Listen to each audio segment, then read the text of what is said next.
We continue with Racing Week in America as well, and Kyle Petty and Dale Jarrett are going to join us right now to talk about a little bit of what we're doing today on NBCSN around that hockey hour at 6 Eastern time, and that is Wednesday. We're going to celebrate our colleague Dale Earnhardt Jr. Before we talk Dale Earnhardt Jr. a little bit, Kyle, I'll start with you. How you all holding up? How are you keeping the time busy during this self-quarantine weeks for us, really?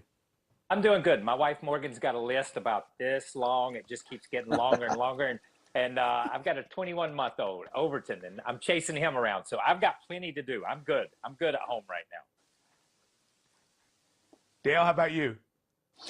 Things are going great. And, Mike, if you decide to call me Ned, that's okay. I don't have a problem. I would take that as a compliment. So just letting you know.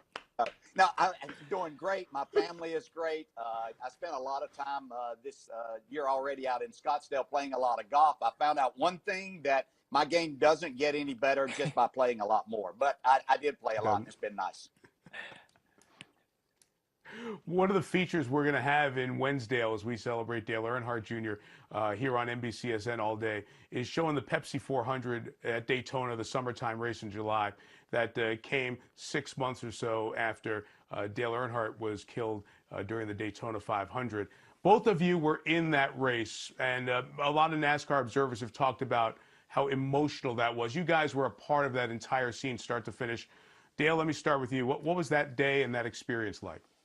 You know, I think the whole weekend was something that none of us knew exactly what was going to happen and how we were going to react. The last time we had been there and left that racetrack, we didn't know exactly what our feelings were going to be with everything that had transpired. But this was a night that was for Dale Jr. You know, he took it.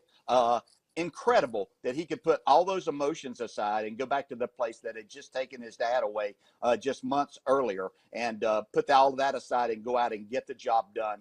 And it was only fitting that it finished like that. Yeah, I think it was, and I agree with everything Dale said, but it was the moment for us in NASCAR, in this sport, when we could celebrate again. We could celebrate victories. We could celebrate the sport. Until that time, it had just been an emotional roller coaster. So it was a very healing moment for our sport. It's great perspective, and you guys will be involved in that and involved in a lot of our coverage during our great week of celebrating motor racing in America. Thanks for a couple of minutes. We'll talk to you guys here along the way a little bit more in depth and hopefully about restart NASCAR. Thank you very much. The sons of Richard and Ned, Kyle and Dale, join us there.